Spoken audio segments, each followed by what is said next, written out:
Palma. Oh, Oh, man.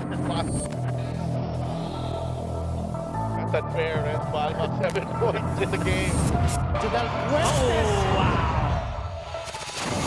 Delgado makes the stop and knocks it down. J.R. Delgado. Lorga is open. 3-point.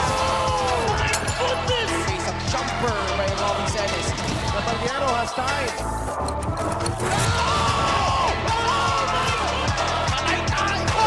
Just posterized by Scott.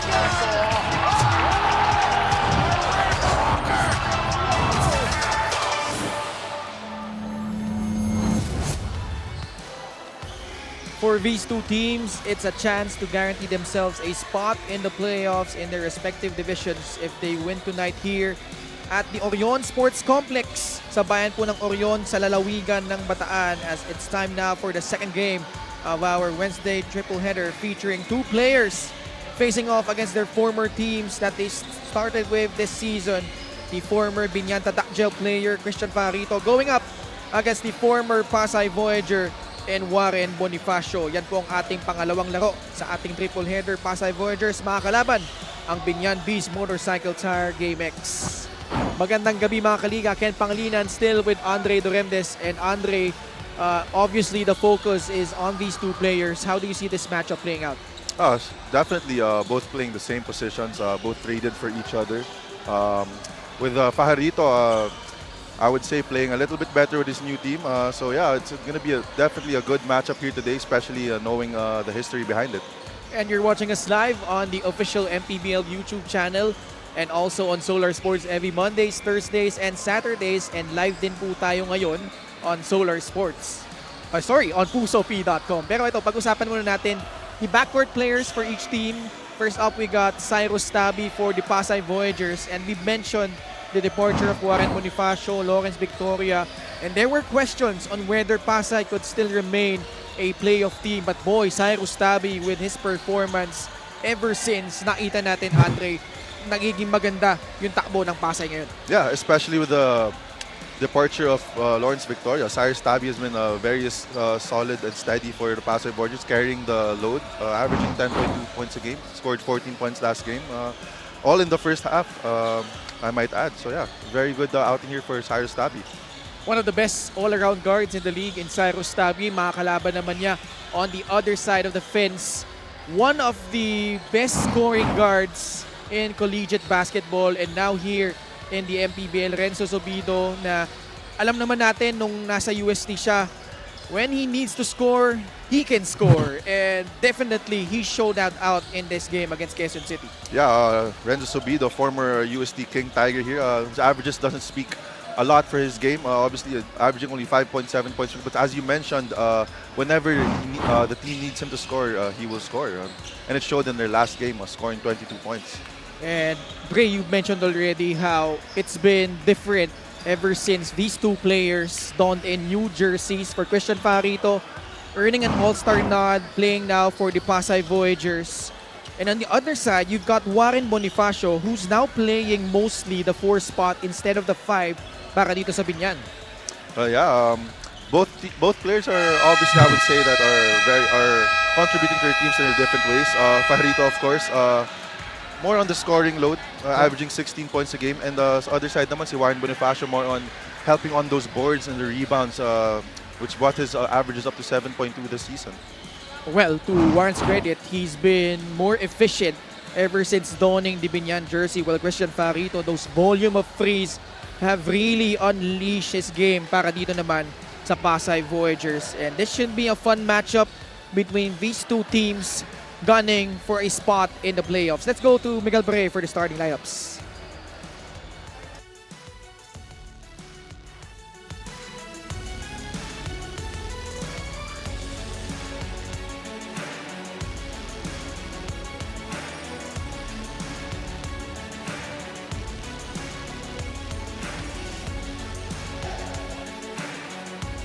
Action continues here inside the Orion Sports Complex in the province of Bataan.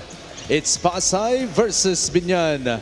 Live on YouTube channel and Puso P. This is the 2025 Manny Pacquiao MPBL Season 7. Let's meet the starters. First, for Pasay Voyagers. Starting at forward, number 9, AJ Coronel. Also at forward, number 13, Dr. Fly, Don Reverente. Playing center, number 45, Christian Farito. One guard, number 77, Dan Sara. Also at guard, number 15, Cyrus, the Righteous Tabby. The head coach for the Voyagers is Marlon Keith Martin. Assistant coaches, Vic Escudero, Hubert de los Santos, Adrian Bocal, Don Mordeno, Willie Generalao, and Brian Orog. Team consultant, Cholo Martin. Team owners, Raul Bacalso, Mickey Ligot, Lavin Castro, JD Castro, and Lian Calixto Rubiano. Here comes the starting five for Biñan Tatakgel Beast Motorcycle Tire GameX. Starting at forward, number 88, Kenny Roca Curva. Forward, number 31, Jamar Kimpayan. Starting at center, number 4, Warren Bonifacio. Two guard, number 22, Carlo Lastimosa. And at one guard, number 0, Pamboy Raimundo. The head coach for Biñan Tatakgel is Boyet Fernandez. Assistant coaches, Gino Manansala, Gino Manuel, Eliazar Cabototan, and Zayar Manansala. LGU partner is Mayor Jelalonte with Ruben Tan and Monching Talisayon. Team owner is Sajid. The backcourt of Dan Sara and Cyrus Tabby starting things off with Pasay Voyagers alongside Christian Farito, Don Reverente, and AJ Coronel. Or actually, it's Mark Sampo starting for Pasay instead of Reverente. On the other side, Biñan with Pamboy Raimundo, Carlo Lastimosa, Warren Bonifacio, Jamar Gimpayan, and Kenny Roacurva. And by the looks of it, Andre, mukhang magkabantayan yung dalawang nagkapalit ng kupunan, no? Warren Bonifacio and Christian Farito both starting at the 5 spot. Yeah, and that's what you want to see. Obviously, both teams know the history behind the trade, and every viewer out here knows the history, so it's going to be a fun matchup here today. It's going to be a fun game, Ken. By the way, referees for this ball game, John Lester Arcega, Maynard Centeno, Haleric D'Amico. Fourth referee is Leonardo Layosa. The tip going to the side of Biñan. And immediately, naka 2-3 zone ng Pasay. What do you think about this, Gray? Yeah, I think it's a good way to start off the game, especially with Biñan's advantages there at the post with Warren Bonifacio. So it's definitely a good decision to start off with a 2-3 zone press. And it seemed like Biñan got thrown off by that because they begin this ball game with a turnover on their first possession. Yeah, and I'm liking the energy, especially from the bench of Pasay here, Ken. It looks like they really want to win this game. Okay, Don Reverente pala nag-start. So nagkalituhan lang kung sino magsisimula. Because Mark Sanko started off their last game and did really well. Dan Sara dragged his pivot foot as he made this move. Both teams starting off their possessions with a turnover. Yeah, I like the defensive aggressiveness coming from both teams, forcing turnovers to start off their first possessions. Ayun, nawala sa footing doon si Dan Sara.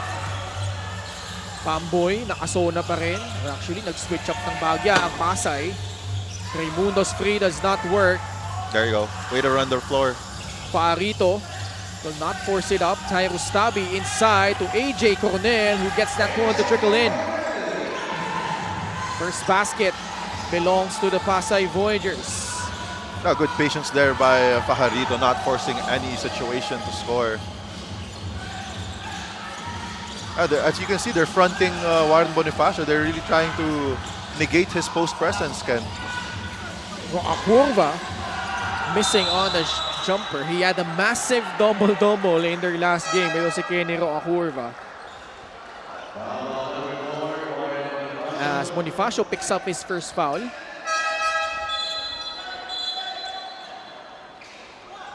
And Biñan still scoreless here. This is the last game for each of these two teams. But a win here would guarantee themselves a seat in the playoffs in their respective divisions. So at least top 6 sila. Hindi na sila dadaan sa play-in. Yun yung mahalaga, no? Because anything can happen during those play-in rounds, Andre. Yeah, especially if you're a team wanting to win a championship, you want the easiest route possible. Siyempre, ayaw mo nang dumaan sana sa play-in. Gusto mo diretso na kagad sa first round. Yeah, definitely a very, very important game for both teams. AJ Coronel gives it to Cyrus Tabi, working with Christian Farito. The switch. 10 seconds still on their shot clock. Farito got bumped out of position, and that's 2 early fouls against Warren Bonifacio. Oh, that's a crucial foul there. They definitely lead Warren Bonifacio in this game. Looks like Coach Boyet not taking his chances. Tinawag niya agad si Jason Ballesteros as Dan Sara turns the corner and lays it up and in. Yeah, the defense of Biñan is too focused on Fajarito's pick, with Fajarito on the pick and pop, giving a free lane for Dan Sara for the easy lay-in. Carlo Lastimosa got fouled while driving to the basket. Yeah, you got Bonifacio there pushing out Fajarito, which enables Dan Sara to have that free lane to the basket for an easy 2-pointer. Oh, yung gravity ni Christian Farito, Dre, and like you said, because he's been shooting lights out from beyond the arc, you're forced into a dilemma if you're the defense. Yes, it's extra difficult for any team, especially if their big men can shoot. The pick and roll defense changes, schemes changes whenever there's a big man that's a very capable shooter. AJ Coronel forcing his way in and gets it good on that back shot. And Pasay, all of their points coming in the paint, now up 6-1.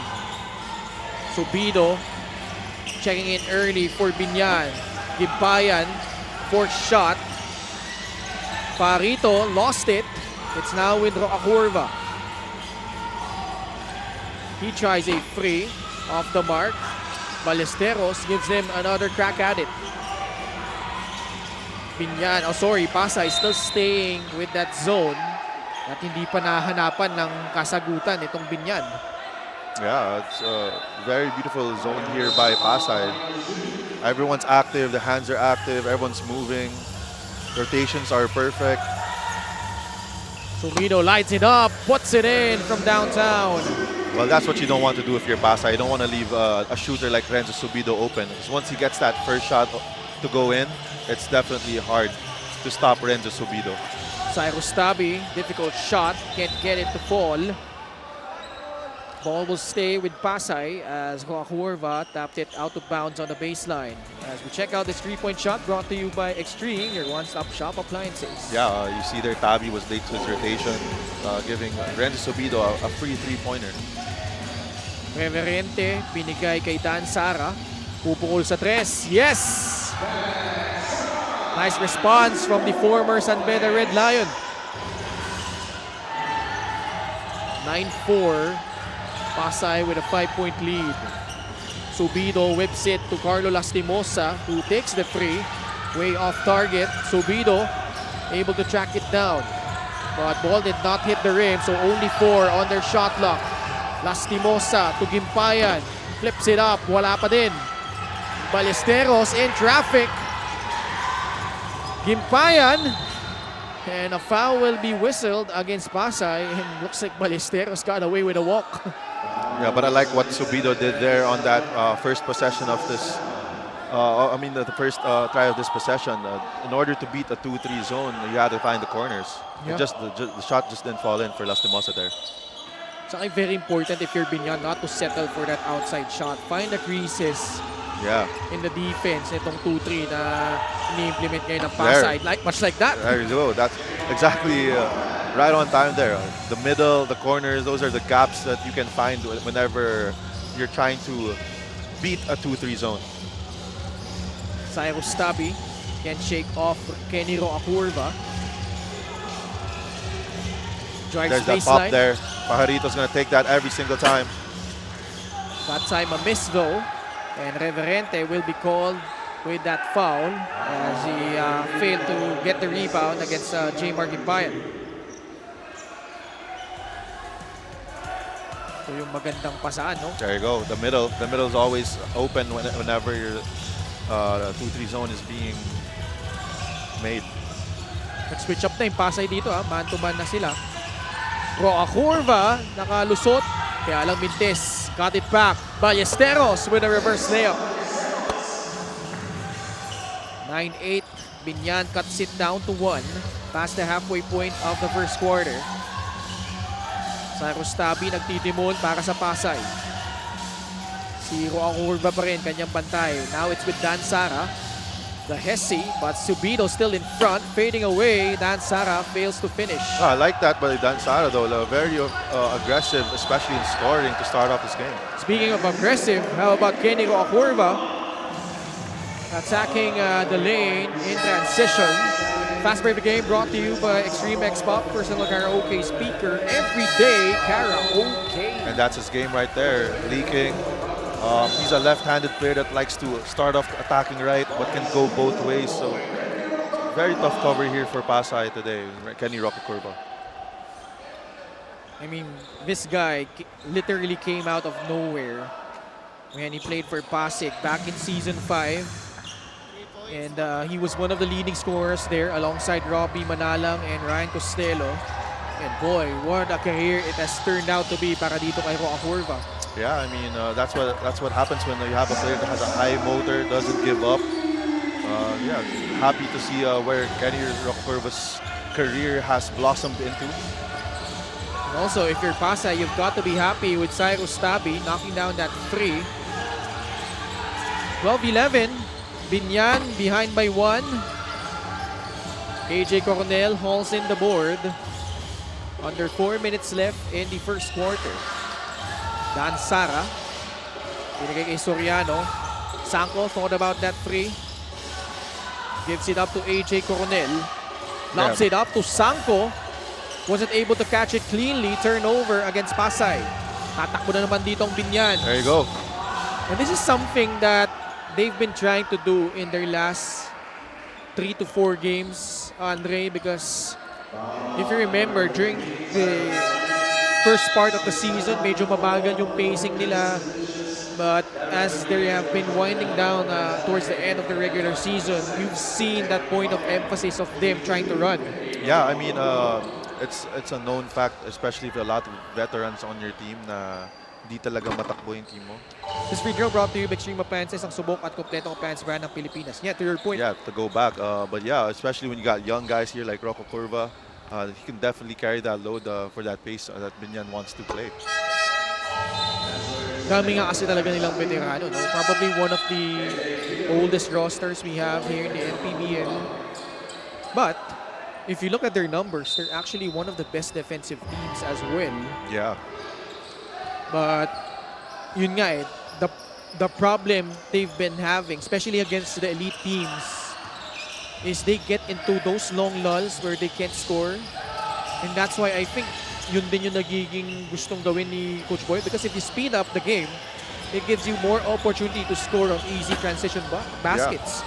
Yeah, as you've mentioned, Ken, yeah, the strength of Biñan has always been on the defensive end. Not really on the offensive side, as they're 20th in the league in points scored at 76.8, but they're also 6th in the league with points allowed at 70.6. So yeah, the strength of Biñan has always been on the defensive end, but definitely have guys here like Renzo Subido is gonna help out in the scoring department and the offense department. Dalawang tres na yan, galing kay Renzo Subido, labang ang Biñan, 16-14. Josh Galliano now in for Pasay. Here's another good pickup by Pasay in my opinion. Josh Galliano, a very capable scorer as well. All-around player for Pasay. Jasper Salenga could not turn the corner. Two former Mapua Cardinals going at it here. Jasper Salenga and JJ Pido. 2 seconds left sa shot clock dito ng Pasay. Salenga lost it. And a running start for Mike Maestre with those long strides but fails to finish. Soriano. The pass to the corner. Salenga puts it up and in. Tumingin pa kay JJ Pido. Pa ikaw ba tinitigan ng ganyan, Dre? Ginaganahan ka ba? Oh, obviously, for me, it's a healthy competition Oh, naman. when you have when you do stuff like that. Nice pass by Mike Maestre setting up Jason Ballesteros. I think that's how every player reacts to a situation like that as well. Siyempre, you need something to get you going, obviously, and siyempre, if another player is showboating on you, it definitely is a reason to get you going. You notice the rotation of Coach Boyet. Di ba tayo natatapos in the first quarter? Si Pamboy Raimundo playing in spurts. So he started off this ball game, got subbed out early in the first. Pinalitan siya ni Subido, and then Subido had a couple of threes. Then balik ulit si Pamboy. Oh yeah, I mean, I think it's because you're about to end the quarter here, and especially you want your starting point guard to orchestrate the offense to ensure that you finish the quarter strong here. 18-16, Biñan, lamang ng 2 puntos. Manligues puts on the Jets. Sanko recovers, almost a steal, dangerous pass. Galliano lines it up. Can't get that one to fall. Ballesteros rejects that shot by Jopet Soriano. Yeah, Ballesteros is one of the best shot blockers here we have in the league. Peña Redondo missing on a free. Bit sloppy here itong Pasay in the past couple of possessions. There you go, that's the steal from Soriano, that's his game. Short, Salenga fading away. Bola na tapik palabas. At mapupunta sa Biñan ang possession. 66 seconds remaining here in the first quarter. Marlon Martin and the rest of his boys, 10 straight wins, second longest streak here in the MPBL, just behind the 24 consecutive victories of the Abra Solid North Weavers. Grabe din yung mga big men netong Biñan, no Ken? They have obviously Warren Bonifacio, Jason Ballesteros, but we also have Big Boy Hernandez coming off the bench. So I believe the strength of Biñan really is with their big men in the paint. That's why I think that's one of the reasons why Pasay opted to start with that zone defense. Di rin in uniform today. Pero syempre, huwag natin kalimutan, Of course. Pinoy Sakuragi, Of course. Mark Pingris. I mean, when you look at this team, Biñan, they're pretty much balanced. If you look at their guard rotation as well, Pamboy Raimundo, Renzo Sobido, you've got Kenny Roacorva, Carlo Lastimosa. I mean, this team is pretty stacked, but it's just a matter of them getting out of those really long lulls on offense. As we see Peña Redondo missing on 2 consecutive 3-point attempts. 20 seconds remaining, but Manligues just turning the corner again. But a foul will be whistled after he issued off that pass. Si Pamboy ba tinawagan nun? Parang siya nga, no? Yeah. Last shot time for the Pasay Voyagers. Salenga wants to post up JJ Pido. These two guys have been going at it. Mark Sanko, no. Bit of an early shot from Pasay. Peña Redondo tries baseline, gets the basket plus a foul. And that's why, Ken, you don't want to take that shot early in the game clock there. What could have been their last possession there turned into a possible three-point play here by Biñan. Hirap din kasi dun, Dre, long rebound dahil galing sa tres ni Sanko, and it triggered a fast break opportunity for Biñan. Exactly. Mintes yung free throw doon ni Peña Redondo. Galliano, way short on that heave. Well, Pasay had an early start to this one. They were up 9-4. But since then, Biñan was able to outscore them 16-7. And they were able to clamp down on the defensive end. Yeah, and a big factor there, I would say, is Renzo Subido hitting those 2 3-pointers as well, Ken.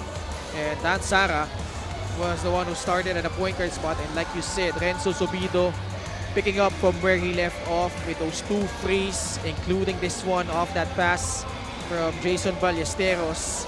At dahil dyan, lamang ang Biñan dito ng 4 na puntos at the end of the first quarter, 20-16.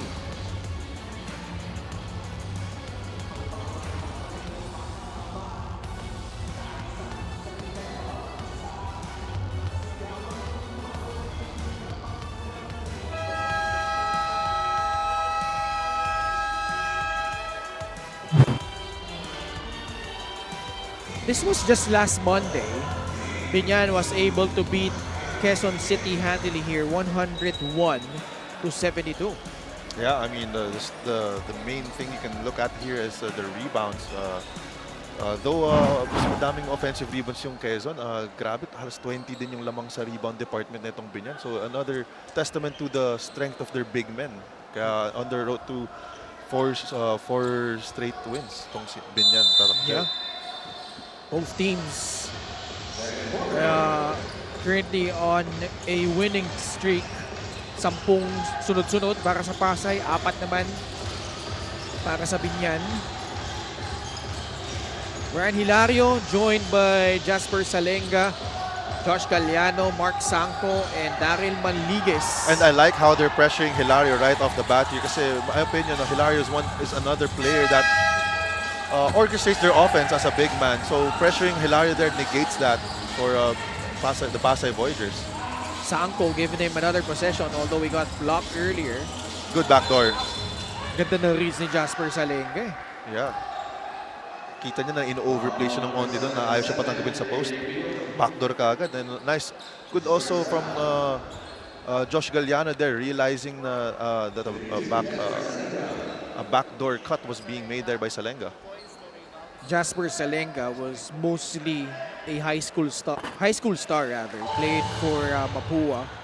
Tagal nito under Coach Randy Alcantara. Yeah.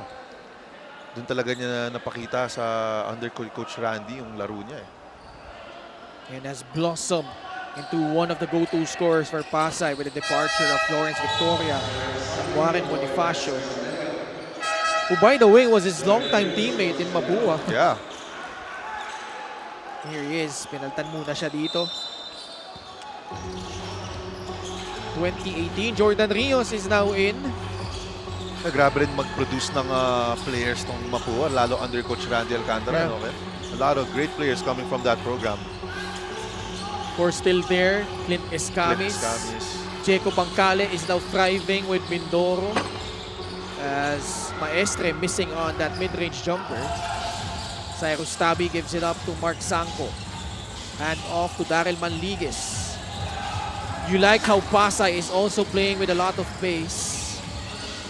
Something that they did once Bonifacio and Victoria was left their nest as that layup is good. Tabla tayo, 20 all. I believe that's one of the biggest differences, especially when you have a Lawrence Victoria in your team who's very ball dominant, Ken. Yung nag-iba talaga yung sa opensa ng Pasay is mas mabilis na yung pasahan ng bola, mas mabilis na yung mga ikot ng mga players, yung galaw ng mga players. Kasi when you have a person who's dominantly thriving in an isolation situation, yung tendency kasi ng mga teammates mo on the floor, di na sila gumagalaw masyado, nag-aantay lang sila kung anong gagawin mo.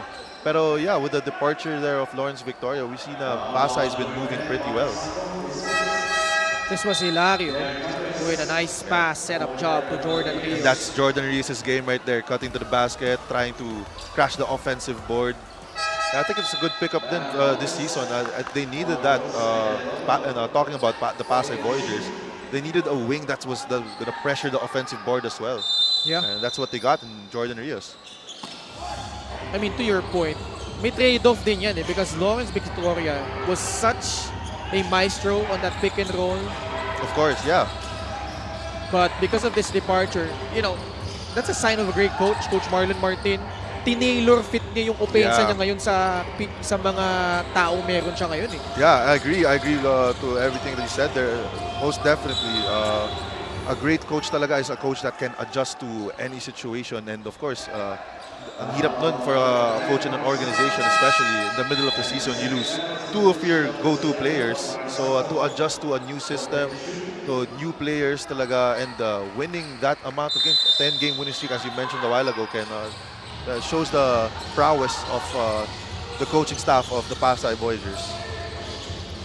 Pablo Raimundo, pass to JJ Pido. Pam Lopez getting his first appearance here. 6 seconds left on their shot clock. Maestre, one-hander. It will drop in. 22-20. JR Chavez nasa loob na para sa Pasay.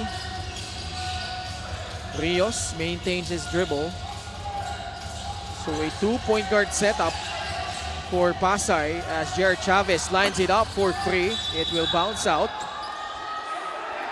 Big Boy ang mukhang matatawagan dito ng foul. And I think that's a valid reaction there by Big Boy Hernandez as well. This was the shot earlier by Mike Baestre.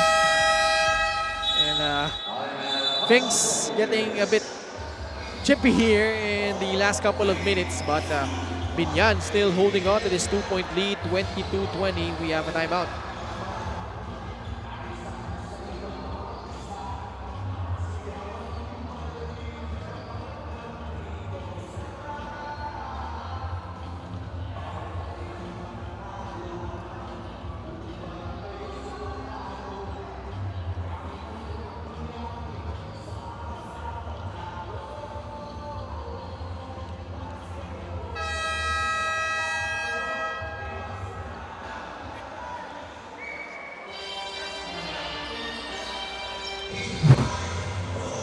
Pasay Voyagers handily beating Imos here 87-50. This was last Saturday in Rosales, Pangasinan.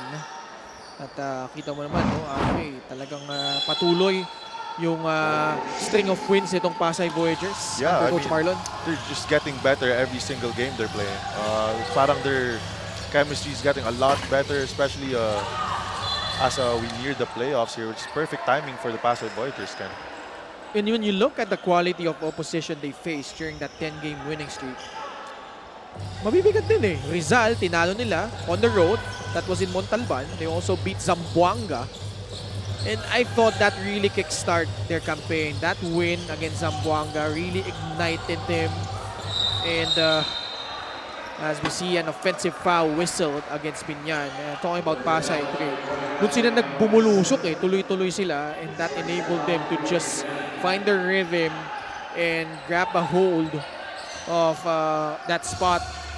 And possibly with a win here, pasok sila ulit sa playoffs. Yeah, I mean, I agree. Obviously, always naman in every team, if you have a big win, it definitely sets up a lot of confidence for the players, for the team, for the coaches.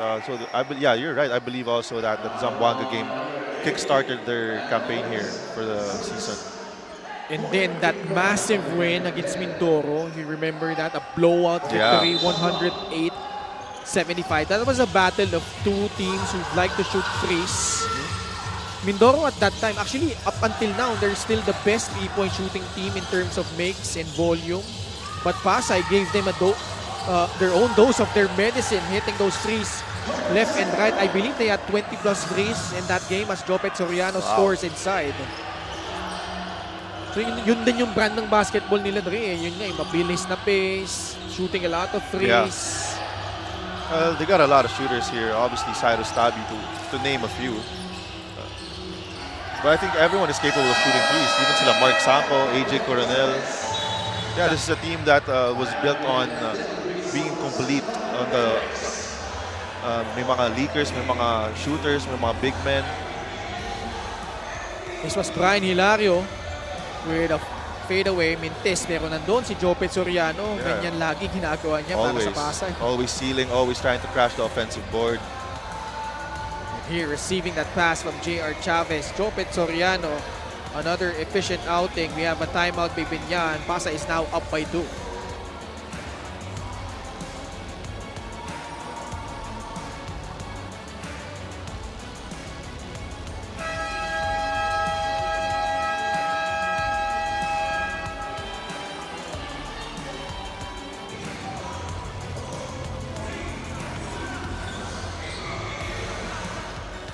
Gixxer fan of the game, born for greatness. Nice to see some people here. Dito po sa Amalig in Orion, Bataan. Second game of our Wednesday triple header featuring the Pasay Voyagers and the Biñan Beast Motorcycle Tire. Muli po Ken Panglinan with Andre Duremdes. Very crucial encounter between these two squads as they try to lock up spots in the playoffs in their respective divisions. A foul will be whistled against Pasay on that drive by Bam Lopez. So Cornel comes back in. Napatan niya muna si Jordan Rios. Biyan also returning for Mike Baestre naman. Baseline inbound for Biñan. Bam Lopez to JJ Pido. Gimpayan floats it up, no. Running start for JR Chavez. There, good nice seal. pass. Will that count though? Yeah, but that was all made possible by the seal there by Soriano. Yeah, that should count.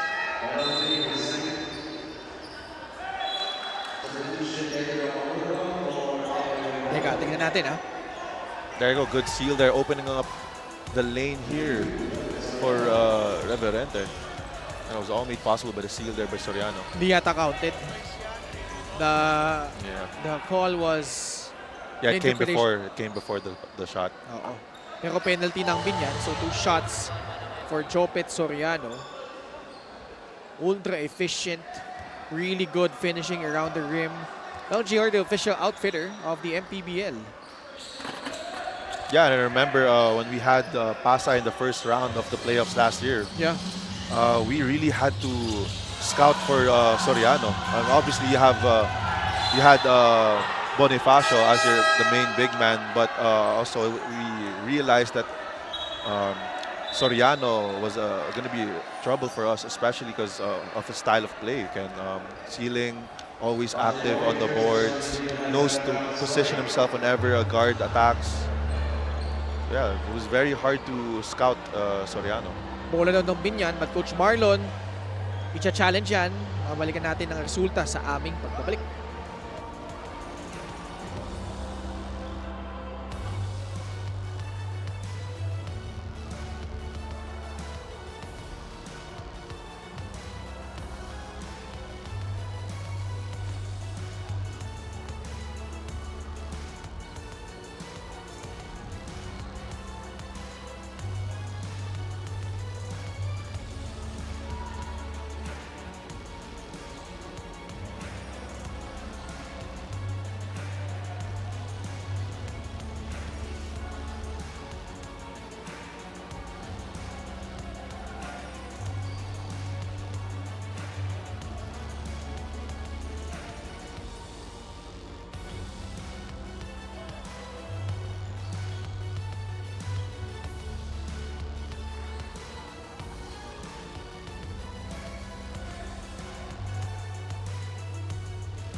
Upon review, the challenge was inconclusive.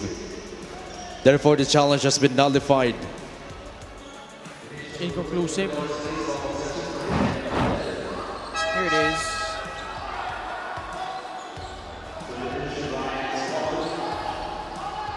Yeah, tough to see from Yeah. that angle. Definitely. So, may challenge pa rin naman ang Pasay. Kaya lang, Biñan yung may possession dito. JJ Pido from top of the key. 3, no. Big boy, nakuha yung rebound. Yeah, they're back to this zone defense here. Hurva got bumped out of position by AJ Coronel. And Hurva will troop to the line for 2 shots.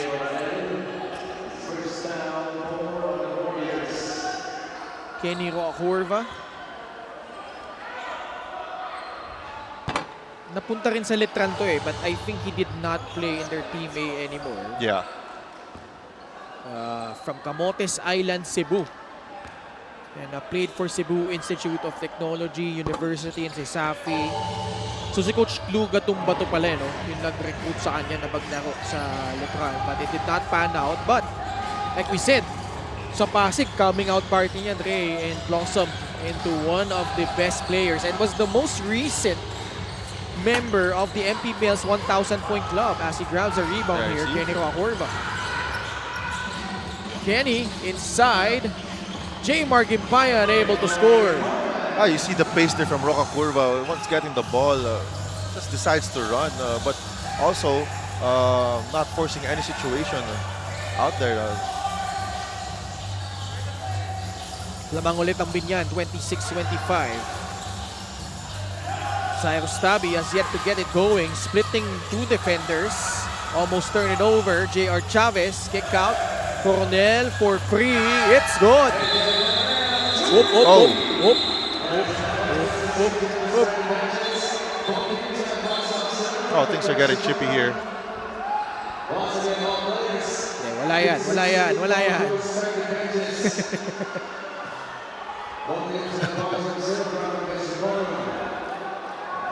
Well, you expect it from a game like this. A very crucial game for both teams. I mean, they were visibly heated, but you saw Gimpayan, he was trying to prevent Yeah. anything from escalating further. I mean, at least from in real time, yun yung nakita ko, he was holding on to Reverente. I'm trying to see this. Yeah, there we go. Pero tignan natin, may nangyari before that. Oh, there. That's a swipe from Reverente. And then it just got tangled up. No one wanting to let go, obviously.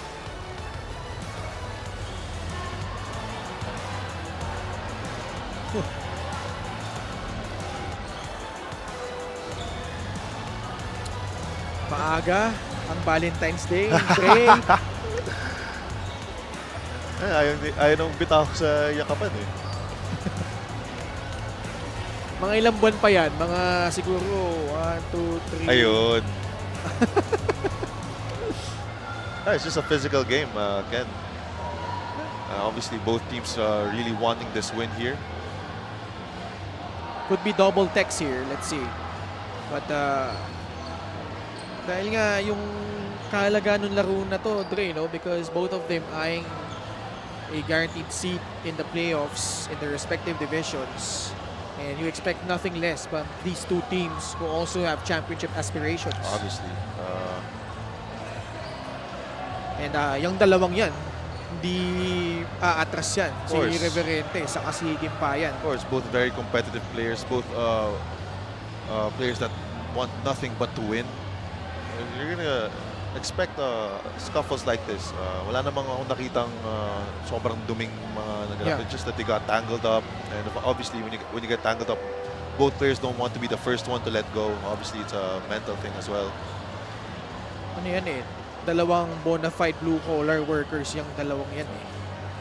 I mean, you've seen Reverente and Gimpayan's body of work throughout the years in the MPBL. Upon review, it is a double unsportsmanlike foul between number 13, Don Reverente's second, and number 31, J. Gimpayan, his first foul.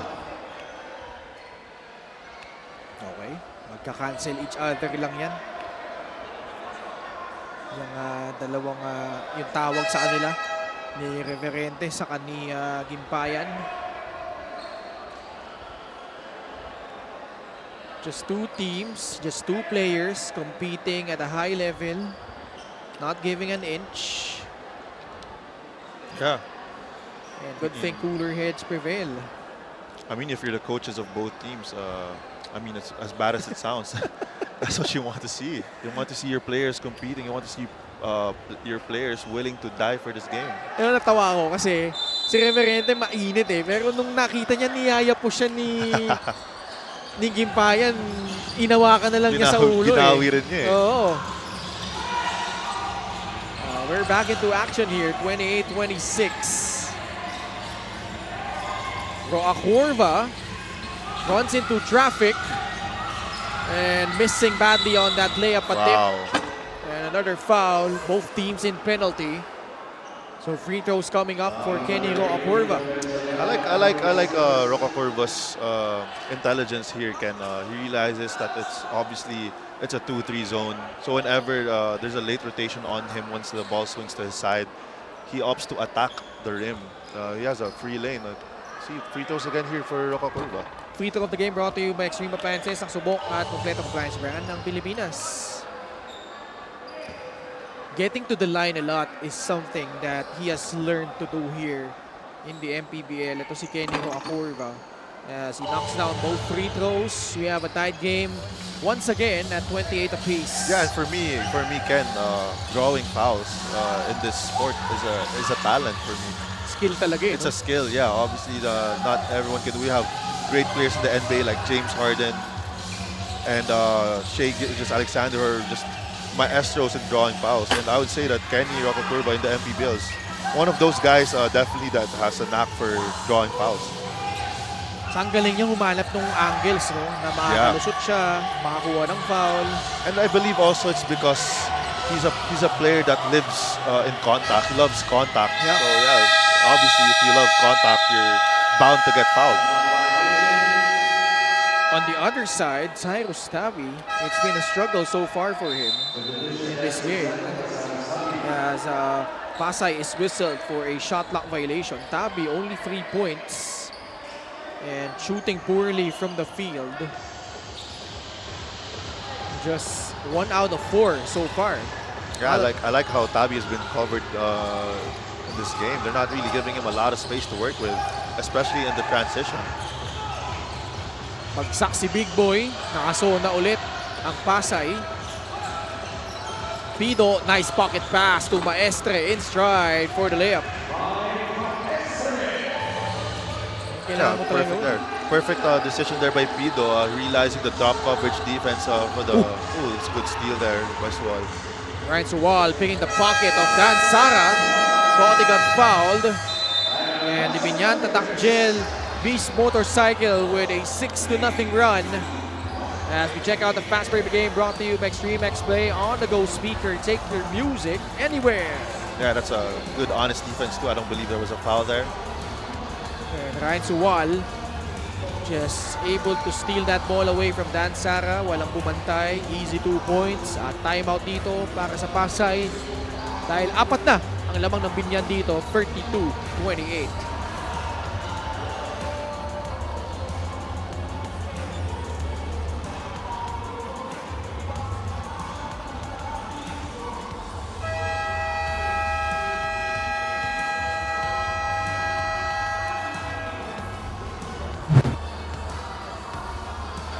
Kenny Rockakurba and Bam Lopez.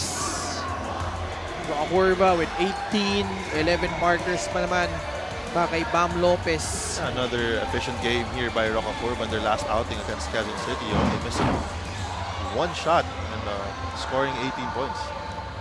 Bam Lopez in spurts has done a yeoman's job of being part of that guard rotation for Coach Boyd Fernandez. He's shown flashes of brilliance. El Granada, Gary David is in the house later on. The One Bataan Risers will take on the Val City Magic in our last game of our Wednesday triple header. Alam mo, Ken, si El Granada, Gary David na talaga yung pinaka-idol ko growing up. Just a fun fact there. Siyempre, Talaga? nasa coaching staff si Com KD nun sa Power 8. So I would always be there live watching their games. So I don't know if you remember yung El Granada game na yun. Nagkilib yung kamay against BMIG. I was there live and I was a young kid and I would definitely say that was one of the best moments of my life there. They were the number 8 seed. Against the number 1 seed, yeah. Twice to beat BMIG, twice beaten. Si Mark Pingris, bahagi nung team na yun, BMIG. He's now playing with Biñan. Here it was that basket earlier. Good pocket pass there by Rockakurba. Naka-adjust na yung Biñan no? And dealing with this 2-3 zone nitong Pasay. They've been patient in terms of running their offense. They're finding the seams. Those pocket passes have been on point. Definitely. I believe they started off this game really wanting to take advantage of that post, but realizing that that's difficult to do, especially when there's a 2-3 zone. So they're opting for those quick passes, pick and roll rolls. So yeah, very good adjustment there by the Biñan Tatakjel.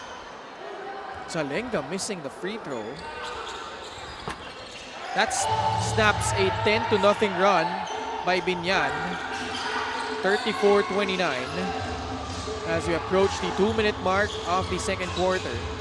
Suwal, the pass to Carlo Lastimosa, guarded by AJ Coronel. Carlo, the pass to Horva, There. and got caught stepping on the baseline as he made his move against Jasper Salenga. Also credit Salenga for getting to the spot. Yeah, good effort there with Salenga closing that baseline. Ooh, wait, I don't think that was. parang hindi ah. I think that was a good play there. I'm not sure about that call. Okay. Salenga lines it up for free. Short. Parang malayo yun. Malayo, medyo malayo yun, Ken. Minute and 30 left in the second quarter. Biñan in the midst of a 10-1 run to close out the second period. Lastimosa. Laban kay Salenga. Binalik kay Horva. Wow, and you see how Pasay is defending this with their zone. They're opting to free up that middle spot for challenging Biñan to attack the middle. And Horva has taken advantage, finding those gaps and creating situations as soon as he gets into the paint. Dansara was fouled by Ryan Suwal.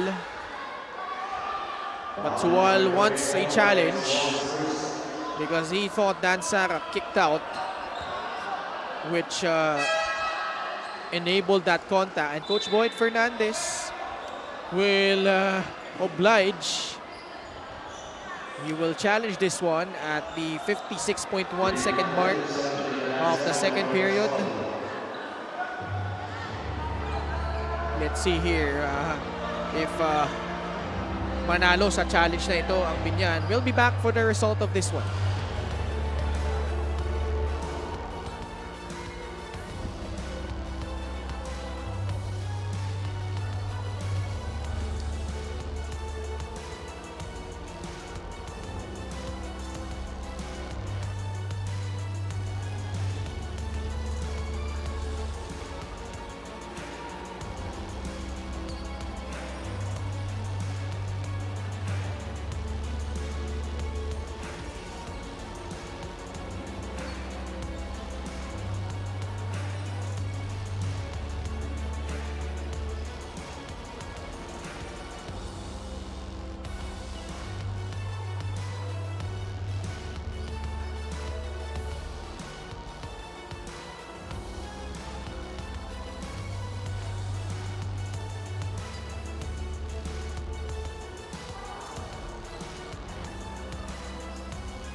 Upon review, the challenge was unsuccessful. Ball on the floor stays. Foul on Unsuccessful number challenge. 44. Biñan as the call will stand. Yeah. Yeah. I think that's a 50-50 call there, especially if you know Dansara, when his jump shot. Ooh. Oh, what is this? Yeah, I mean, I would see the reason why they think it's an offensive foul as well. Again, I think a 50-50 call there. If you know Dansara's jumper, he's usually has a wide base in his legs. Kaya hirap din masabi talaga if nag-kick off siya or hindi. Wow. 0 out of 2. What a line. Ball don't lie, Ball don't sabi. lie, sinisigaw na ng Biñan.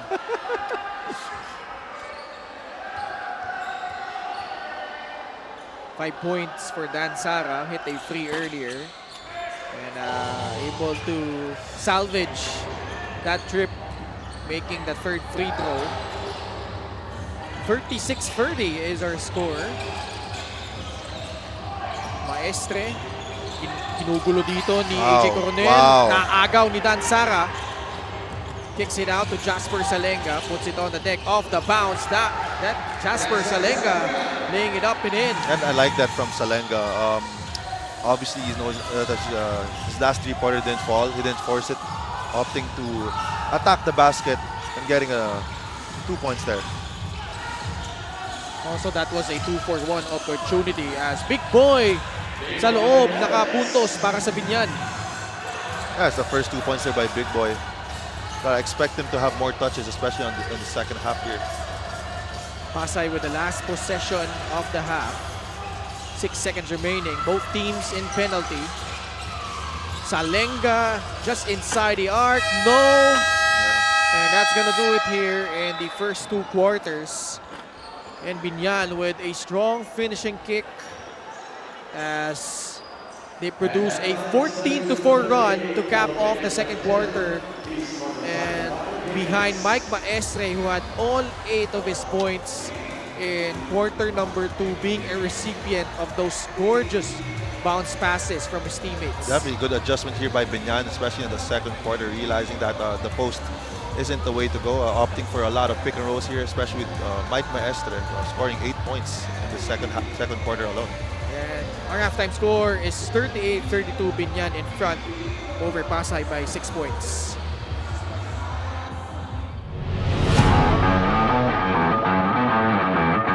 Vision is that for Diego. Pero mintis, dalawang free throw, ha? Oh, what a pass! Bakes Pascual setting up Kit Jimenez. This has got to be one of the best games, if not the best game, that we've seen from Mix Pascual. Good decision making right there, but you got to catch up on the other end. Defense once again. Bugsang at the post. Fading away. Oh my goodness, Bugsang. How about that? If your key player is down, it's the role players that take over. Bugsang this time, after giving that pass earlier to Mark Meneses, decides I'm gonna take on this one, taking on 3 white shirts, fading away, knocking it down to the delight of the Cebu Greats bench. Sazon. Yambing will slam it down. Was actually asking for the lob. This guy could really jump out of a building. It was Rin William Bing. Nice little pocket pass delivered there by Ives Sazon. It's still a slam for Rin William Bing. One hand plus as he brought back yung kanyang cornrows for this game. You don't want to see going as well. Tandaan natin. Oh, what a move! Grabe yun. And Mac Talio able to score. In and out with the left hand and that right hand finish, leaving the defense on the dust. Mac Talio at his best, breaking down primary defenders. Napako na sa 64 points. Rodel Gravera will slam it down with 2 hands. He pretty much deserves that moment, itong si Rodel Gravera. He's just been a guy that they pull off the bench and always gives positive results. He never runs out of effort. Well, it's a foot race with Mix Pascual, and Mix was not gonna challenge that. And Rodel Gravera, a very quiet, athletic guy. At nauuna siya dito, Farito will slam it down with his left hand. He is in a zone. Christian Pajarito has made this Voyagers team and this Cuneta Astrodome as his playground tonight, showing us everything that he can do on the floor. Left hand jam puts in that exclamation on the kind of game that Christian has played. Missing the second. Davao, chance to win it. Escobedo inside the pass. Escocio scores! 0.7 seconds remaining. Val City calls timeout. What a play there by the Davao Occidental Tigers. Well, they quickly ran the other way and trying to attack, understanding the time that was left, that front end miss. About a 4-second differential between shot and game clock. That is enough time. Roy Sumang attacks, pulling up. Money on a mid-range jumper. They got time. But still a two-possession game. Hamon, a second remaining. And that's gonna do it. Zamboanga. How about Roy Sumang? Struggling all game long with his shot. Delivers the dagger for the Zamboanga Sikat. The dagger against June Manso. No problem. Little step back. And that basket made just in time to give them the lead and eventually the game. Basilan with 7 steals compared to 8 naman for Ilagan Isabela. Alex Cabagno drives baseline. Oh! Had that tough angle but had the wits in English to will that one through.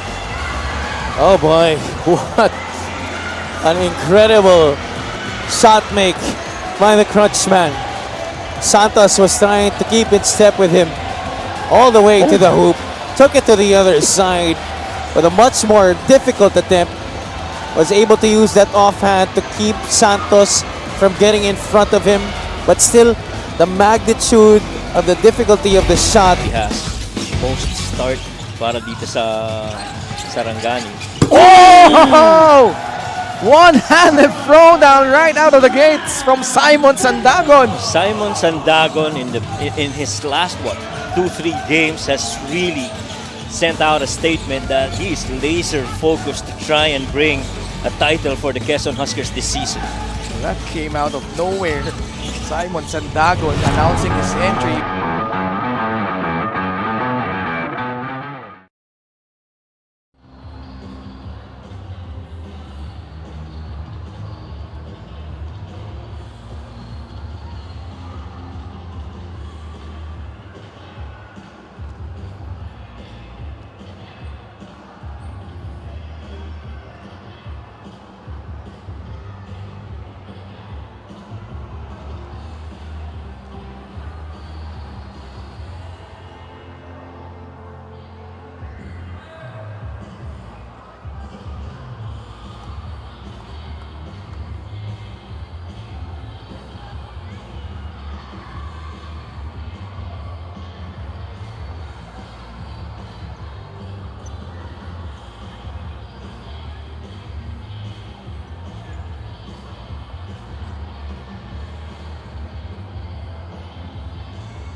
Ako, nakakapag-explore ako ng more option ko, improve ko lang.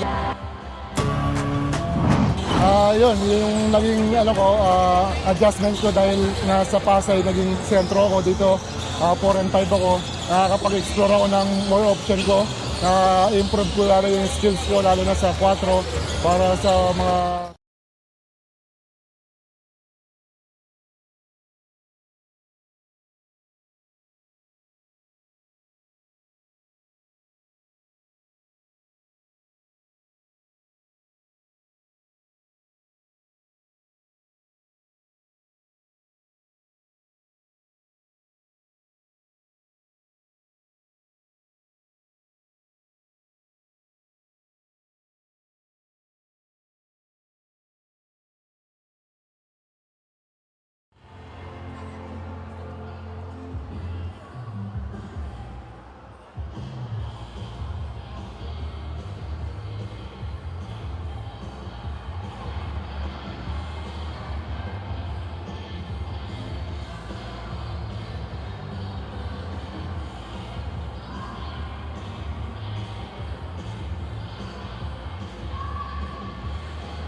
Back with us here at the Orion Complex where Biñan holds a 6-point lead over Pasay 38-32.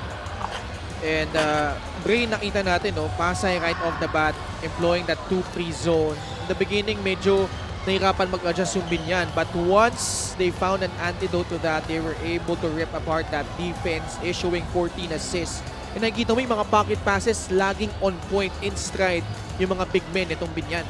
Yeah, I mean, it's a good adjustment there by Biñan. Obviously, opting to make use of the pick and rolls, especially with Kenny Rocacurva there and Mike Maestra.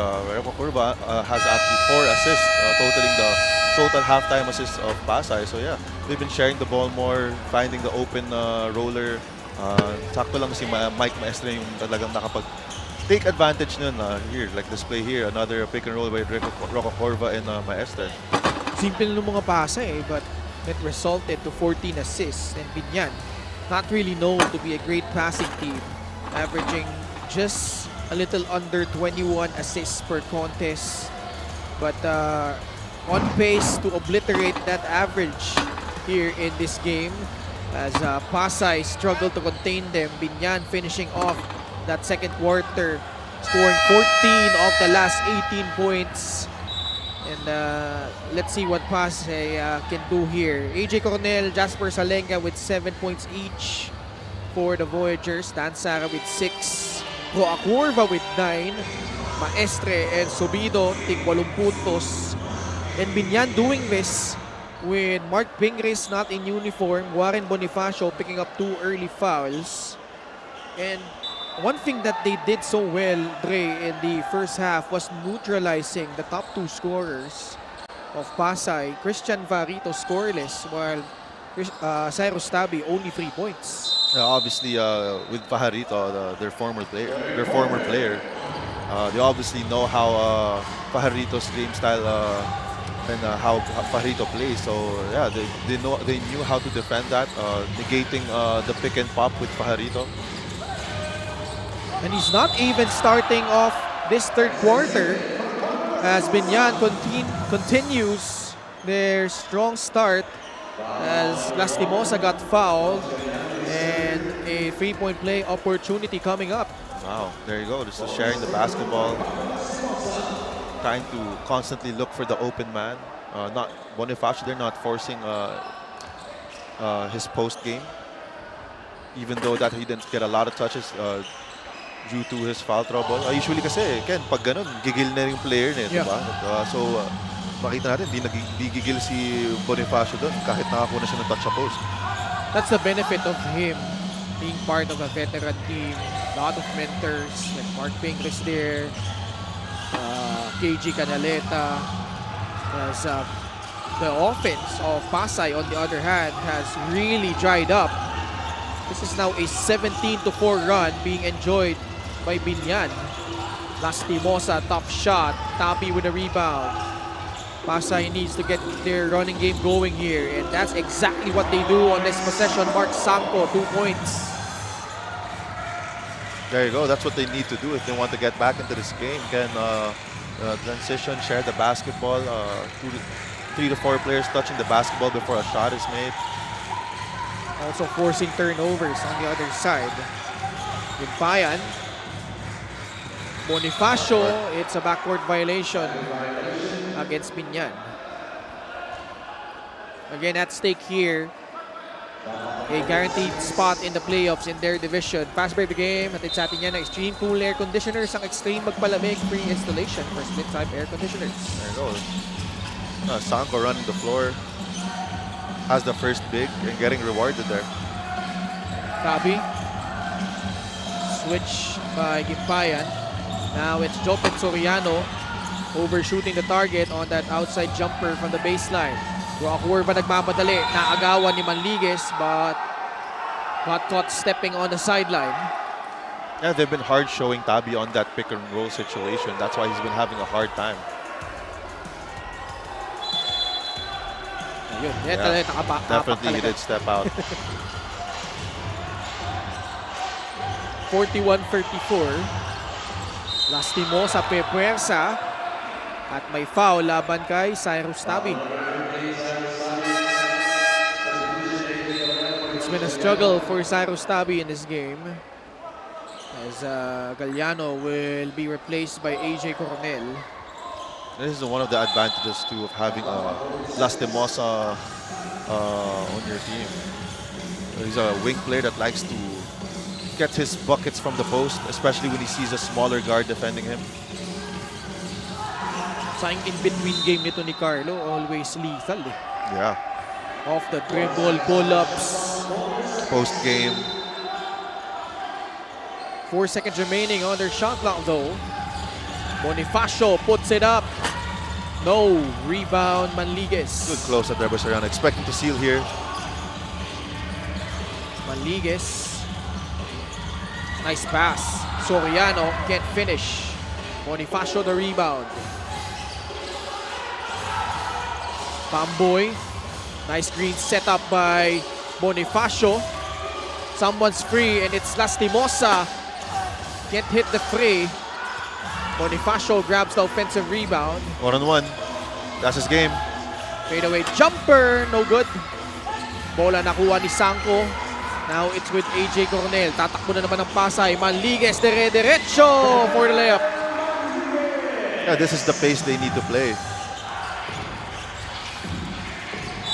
Agad naman, bumawi si Kenny Roacurva. Basket plus the foul. There again, as you've mentioned a while ago, Ken, he has a knack of throwing those fouls. As you see here, Grabe. a left-handed player opting to attack right, absorbing that contact, finishing left despite on the right side of the court. Very difficult shot there. Short on the free throw, got it back. Almost got it in again. That's the epitome of Kenny Roacurva's game there. High motor player, not giving up on any possessions. That's the second offensive rebound by Kenny Roacurva. That's the thing with him, no? That tantalizing upside, very athletic, Yeah. very fast, and yet he probably has the highest motor in this lineup they have right now. Yeah, and not just that, and he can also shoot the basketball, so you can't just sag off him and try to challenge him to shoot that basketball. He can shoot that three-pointer too.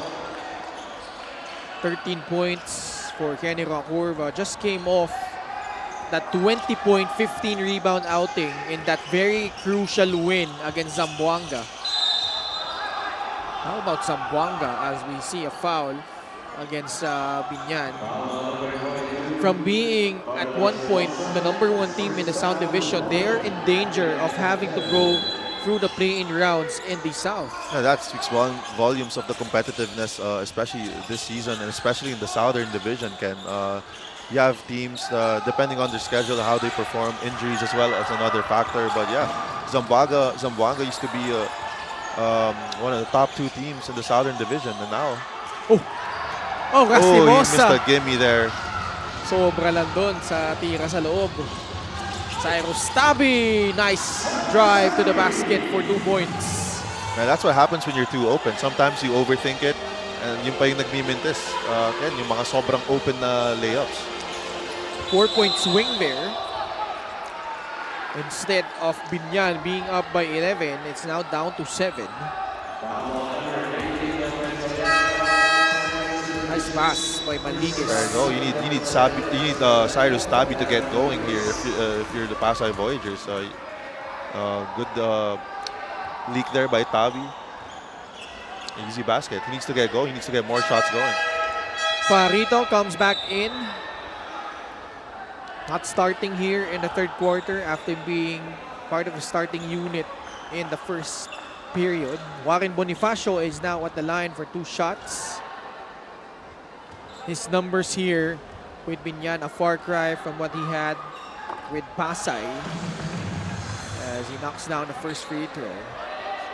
Pero merong adjustment process kasi, Dre. Nung una, tinry siya sa 4 spot alongside Mark Pingres. Itong free throw na ito, sa ating Extreme Appliances, ang subok at kompletong appliance brand ng Pilipinas. Obviously, and another factor here, Ken, is whenever you get into a team that has a lot of personnel, star-studded lineup, so you really expect your averages and touches to go down. But I believe that Warren Bonifacio is doing a good job adjusting to his new role here. Whenever they need them at the post, one-on-one, he delivers naman. And yeah, he's been rebounding very well for Biñan as well. So titignan mo yung numbers niya, lesser attempts, definitely. Pero yung efficiency, tumaas eh. Yeah. You see there the valid scream there by the bench of Biñan. Two former teammates going at it. 3-point shot brought to you by Extreme, your one-stop shop. Appliances, Salenga with a 3-point shot to cut the lead down to 6. I mean, that's what happens when you get traded for each other. Bonifacio getting the best of Fajarito there on that possession. Hindi mo mayaalis na may motivation factor eh. Yeah. Nakakalaban mo yung dati mong kupunan. Siyempre, alam mo na team mo yan dati kung nasan siya, tapos kung nasan ka ngayon, yung team dati nung katapat mo, tapos kayo pa yung tinrade for each other. Oo. Siyempre, may ano talaga, may extra talaga na push yan. Siyempre, gusto mo ipakita na mas nanalo yung team mo sa trade eh. Kaya talagang expect talaga na go hard tong dalawang player. Ito mo sa ano, nagtutulakan na oh. Farito still scoreless though. Babawi. Farito puts it up and in for his first field goal. 48-43. Biñan with a 5-point lead. Pamboy to Bonifacio. Babawi. 3-point shot will clank off the rim. Raimundo can't track it down. And ball will go back to Pasay. This was the move Good earlier. spin there to the middle by Fajarito and using that floater. Coronel hands it off to Jasper Salenga against Carlo Lastimosa. Those two going at it. Yeah. Alam mo yung sinasabi ni Warren, okay lang sa kanya, double foul kasi si Farito, pang-apat na niya yan kung sakasakali. Yeah, smart move there by Bonifacio. And, but I think Pasay wants an unsportsmanlike foul since yung arms doon, I don't know, makikita sa replay, yung arms doon ni Bonifacio were definitely above his shoulders. Let's see. See? I don't think there's any bad intentions there by Bonifacio. Kita mo, gusto niya double foul eh. Kasi Kasi pang-apat na ni Farito yan eh, if ever. I mean, that's just, that's a play, to be Yeah. honest. really smart there by Bonifacio. Just past the halfway point of the third. A lot has transpired already here. We saw Gimpayan, Reverente getting entangled. It's the big men actually going at Yeah. it here. I mean, it's almost the playoffs. The intensity starting to really get high here. I mean, we've got a lot of player matchups at each position. We've got Tabi and Raimundo. Pamboy, to his credit, has held Cyrus Tabi in check. Then you've got Carlo Lastimosa, Jasper Salenga, Roa Curva, AJ Coronel. I mean, these two teams are very well matched considering the styles that they play, Yeah. Dre. Yeah, well, I mean, I believe both teams are title contenders in their own way. Obviously, Pasay out here not really wanting to give Biñan a lot of confidence going into the playoffs, and vice versa. So it's very competitive here. They're really trying to win this game and try to get a better, possible better spot in the playoffs. Okay, we'll listen in to Miguel Pre for the announcement of this last call. It is a double foul between number 45, Christian Fajarito is fourth, and number 4, Warren Bonifacio is third foul. Technical foul on number 4, Warren Bonifacio for unsportsmanlike behavior. Fourth foul on Warren Bonifacio. Okay. So medyo nag-backfire kay Warren because he got what he wanted, which was the double foul. Here it is. Yeah, you're right. I mean, gumana naman yung plano niya talaga dapat na makakuha ng fourth foul ni Fajarito. Pero ang problema doon, dahil natawagan siya ng technical, 4 na rin yung foul niya. Ginode niya din kasi. Yeah. So tig-apat sila. So si Warren ay palagay ko will sit out the rest of this third quarter. Salenga capitalizing on that, knocking And down the so technical is free throw. Fajarito. I think Fajarito's going to sit out this whole quarter na rin as well. Yeah. So the two guys that traded off each other got entangled.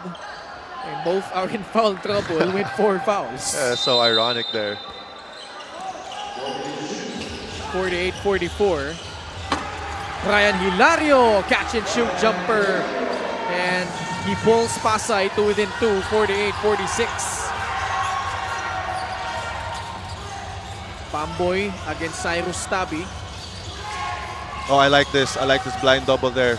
Yeah, peeling off his defender was Hilario. Ballesteros grabs the offensive rebound. Raimundo will reset their offense. Still 8 on their shot clock. The lob inside to his former teammate in San Sebastian, Jason Ballesteros. And that's years of chemistry right there in full display. Tabi umikot, pumihit, mintes ang kanyang jumper. Bola mananatili sa Pasay Voyagers.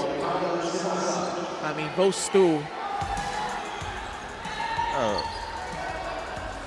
That Paste connection working there. Perfect pick and roll execution there. And Jason Ballesteros, 2 points. Tried to block that shot by Reverente. And he will troop to the line for 2 free throws. Pasay, penalty na, Biñan. Their 14th foul. Sa Reverente. The Owas Albay native at the line. LGR, the official outfitter of the MPBL. Mintis yung kanyang unang free throw. Con Reverente. Previously suited up for Jensen back in season 4 and then played with Muntinlupa for a couple of seasons. One of the mainstays here actually in the Maharlika Pilipinas Basketball League. A lot of mileage in him but still going strong. Biñan. I like Ballesteros' advantages here. Nilabas niya muna ay Roahurva. Kenny Roahurva with a pull-up jumper. He's just showing his full display here, full bag, not just with scoring inside, attacking the wings. He's also got a nice mid-range jumper there. He's showing his full display here. Oh! No, it's an offensive foul against J.R. Chavez. I think that's the right call too. As he tried to ward off Pamboy Raimundo. Yeah, there you go. While Raimundo was in the air, he extended that off arm. A good call there by the referees. Wala, huling-huli siya dun. Renzo Subido now in, as well as Joseph Peña-Redondo and Mike Maestre. Subido to JJ Pido. Biñan still with a 6-point lead. Tabi's the one guarding him. Pido. Now the switch by Jopet Soriano. Subido with 7 on their shot clock. Good recovery there by Soriano. Who was able to draw a foul.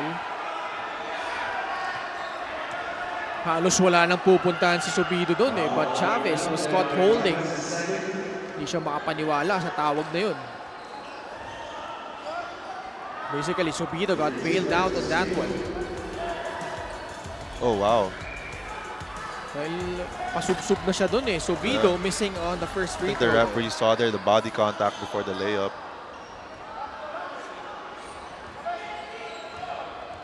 Renzo Subido. Yeah, one of their best free throw shooters, averaging 81.8 this My season. friend, that is called the alam mo na, Yeah. the commentator's jinx. Welcome to the club, Andre. Ang ganda nung pocket pass, empty side pick and roll, work to perfection there by Salenga and Soriano. Yeah, Soriano's 5th point of the game. I know the stats don't show it, but Soriano's had a lot of contributions. There you go with the steal there. Rotating. Perfect timing there. Nice pass. Soriano. It's gonna be a goaltend. Yeah, that should be a goaltend there. Good call by the referee. Yep. Dahil nagalaw ni Palye yung yung board. Yeah. Yeah, and the ball already hit the board before natamaan ni Kuya Jason Ballesteros yung board. Yeah, that's an offensive interference there. Goaltend dito. So it's gonna be 2 points for Jopet Soriano. And like you said, he's made quite an impact here. On first half, he had some moments, and here late in the third, providing a spark. And his impact, I mean, the stats don't show all of the impact that Soriano's been giving the Pasay Voyagers. Every time down the court, he's sealing, making a lot of good ball screens to his guards. Yeah, crashing the board, always putting pressure on the defensive rebounder. Yeah, the stats don't show it, but yeah, Soriano is a very tough cover. 7 points, 4 rebounds, 2 steals for Jopet Soriano.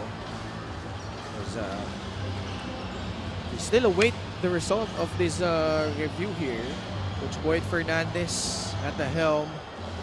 Remember, Biñan had that disappointing loss in the quarterfinals last season against then yung South Cotabato Warriors, who was that 6th seed that time. And they lost on their home floor in Alonte. That was a very physical and tough series they had against South Cotabato. You see Commissioner Kenneth Remdes with Head of Operations, Emerald Arenta. Yeah, that's why I've been saying that when it's time for the playoffs, I don't believe that your seeding is much of a big factor. Like the 6th seed South Cotabato Warriors beating Biñan, especially on their home floor. Yeah. So it really boils down to preparation and adjustments. Subido asking for a clear out. Wants to take Chavez one-on-one. Soriano pressuring the basketball. Release pass ends up with JJ Pido. You can go to the post here. Ballesteros against Brian Hilario. Hilario Swing pass. holding his ground. Peña Redondo airballs the fray. Chance for Pasay to tie or even take the lead. Salenga. Baseline drive. High. Off the outstretched arms of Jason Ballesteros and ties the ball game up 52 apiece. Wow, that's a beautiful layup there by Salenga for his 13th point, realizing that he knows he has a shot blocker in Jason Ballesteros down the block there, opting for a float of a layup there, scoring 2 points. Subido way off on that 3-point attempt. Soriano tumatakbo. Missing on that shot after Subido tried to draw the charge. Di nila binigay kay Maestre. They will take their time recycling their offense. Peña Redondo. Tulok pass. Ballesteros to a streaking Maestre who misses that left-handed layup. Uy! Tabi, muntik na nga hindi masalo yung bola doon. Hindi siya nakatingin. Hindi nakatingin si Tabi doon. Hilario. Up and under move. How about that for Brian Hilario? Oh, Brian Hilario's 4th point of the game. Parang ano yun? Parang RDO yung ganun. Yung ganong layup. Kuya Rani din. Ballesteros pasa palabas kay Renzo Subido using that pick. Subido will pull up. No good. Bola na tapik. Agawan sa bola, nakuha ni Maestre at nakasungkit ng foul. Oh, wait. Oh, technical foul call there. I think on Hilario? I think so. Let's see.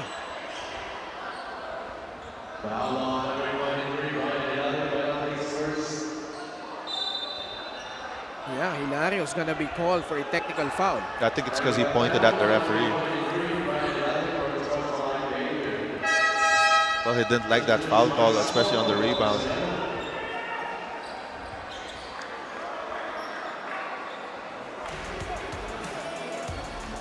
Here it is.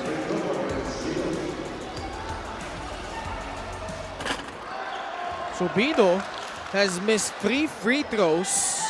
Yeah, I mean, Came for- into this game 81.8% from the line. Yeah, for someone averaging that high of a percentage, definitely. Jinx mo 3. The Jinx kasi 0 for 3 tuloy si Renzo Subido ngayon. Now Maestre is the one taking the 2 free throws. Man, I mean, we've seen Biñan lose some games due to their poor foul shooting. Yeah. Mahirap yan, lalo pagdating na sa playoffs. Kaya hindi pwede. And that's gonna do it here in the third period. And pretty much back and forth here between Pasay and Biñan. Highlights of the game brought to you by Sip Plus, the official hydration partner of the MPBL. Elevate your hydration. Yeah, very strong quarter for both teams. Scoring both sides of the floor in the way they know. Jopet Soriano there, a lot of baskets due to his effort or rolling, efforts stealing. We also have there you go, the beautiful RDO layup there by Hilario. Na ilusot doon ni Kuya Brian. At ngayon, Pasay lamang na ng isang puntos heading into the fourth quarter, 54-53.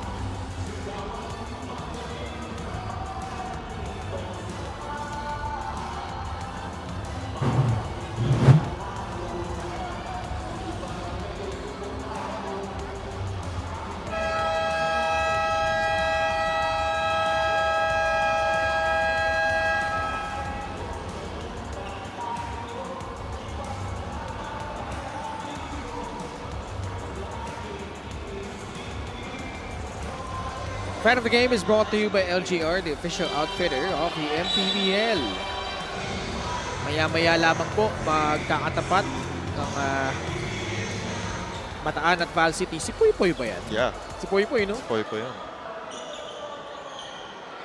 Happy to have you with us here despite the weather outside. Actually, malamig dito sa Bataan eh. A lot of rain, a lot of winds. But we continue the games here as we wind down the regular season of the MPBL. Nice shot coming off that quarter break. You see Pasay outscoring Biñan by 7 in the third period after Biñan held on to a 6-point lead at the half. That's a good first play to start off the fourth quarter there with a handoff to Jasper Salenga. Subido in trouble. Peña Redondo puts it on the deck, off the bounce, short. Maestre fading away, wala pa din. Ballesteros. What a rebound there. Most offensive rebounds, keeping Biñan in it. But Subido misfiring from mid-range. Cyrus Tabi, dire-derecho for 2 more points. Another good seal and positioning there by Jopet Soriano, I would say, for a free layup for his teammate again. Lead increased now to 5 points. JJ Pino able to momentarily stop the bleeding with that layup. Now we need more of that from Pido. We need him to operate more on that pick and roll situation, make correct decisions off of that pick and roll decision. Pick and roll. Actually, Pasay is in the midst of a 12-3 run. It's been a game of runs. Yeah, it's been a game of runs here with Biñan ending the first half with their very own run. And Pasay to end the third quarter and start the fourth. Farito will be sent back in despite 4 fouls. Mark Sanko at the line. Former Benil Blazer, Mark Sanko also played for LaSalle Green Hills. Tubong Laguna knocks down the first free throw. Oh no, Tubong Laguna to si Mark Sanko eh. Now playing against Biñan. Sanko knocks down both. And Mark Sanko's been playing really well for Pasay. Pamboy short. Before the shot, there was a foul against Pasay. So, review pa nila ito okay. guess better to be sure. be sure. Although there's a brief lull here with 8 minutes and 26 seconds remaining in the fourth. Just want to give a quick shout out to Daphne Cristobal who's watching. One of the anchors in the WMPBL. 60-55. So tama naman. Before the shot, yung foul doon. Yeah, the foul was called there way before the shot. Teka. Sa sideline, yan. Lastimosa, Pamboy Raimundo, Kenny Roacurva, Jmar Gimpayan, and Big Boy Hernandez, the unit for Coach Boyet Fernandez. This is Roacurva. Another foul drawn there by Roacurva. 2 free throws pa ito o inbound? No, it's gonna be a baseline inbound. And you saw already, Trey, once Pasay increased their pace and forced a lot of turnovers, they were able to get to their running game. And Biñan, yun yung sinasabi natin, no, as Gimpayan though scores, getting into those lulls, missing those free throws, that's been their demise this season, especially in their losses. Yeah, they definitely have those moments, which cost them a lot of games. Backdoor cut, but that was muffed by Kenny Roacurva. Jump ball situation, possession arrow pointing to Biñan. 60-57.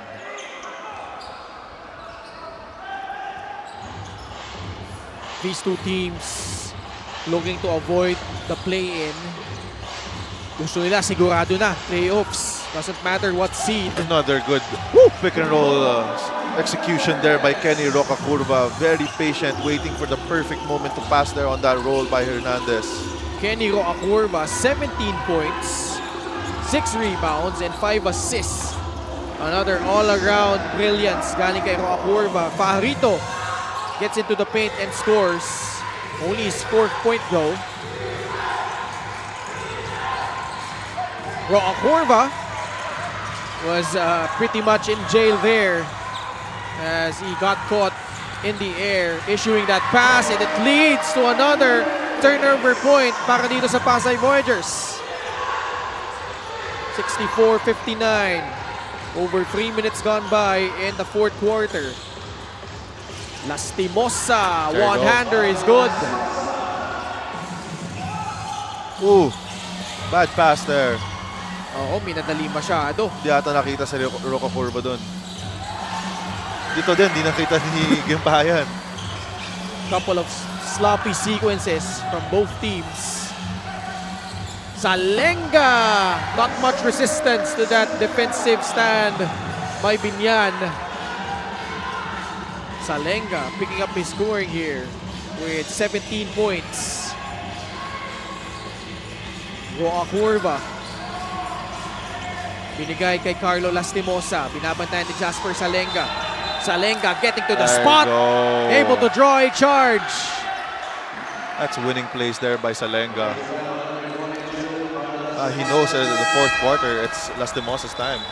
Gixer, great move of the game. Born for greatness. Wow. Beautiful push cross there to the left side. Alam naman natin si Manligues, basta fast break. That's his specialty.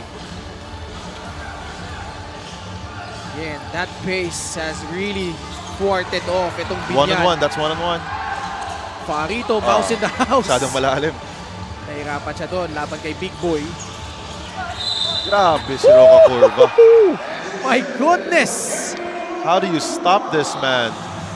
The English on that shot, Kenny Roacurva with a 3-point play opportunity. That's what he that's what he likes to do. Like he likes to fake attacking right and then going to his left. Ang bilis nung shift eh. Ang No? bilis. Tas kahit sa area siya, grabe yung body control niya. 19 points, 9 out of 10 free throws, 10 out of 11. Actually, 27 and 5 na yan, ha? Wow. 66-64. Cyrus Tabi. Bounce pass to Reverente. Attacking the defense of Jmar Gimpayan. Up and under move from Don Reverente. Yeah, good patience there by Reverente. After the spin, opting to fake and then chicken wing Gimpayan for an easy layup. Wow. Bodies on the floor. Farito, Lastimosa. Wow, this is an intense game, Ken. Si Big Boy nasa sahig na din. Alam mong intense ang laro pag si Big Boy nasa sahig. Nagdadive para sa mga loose ball.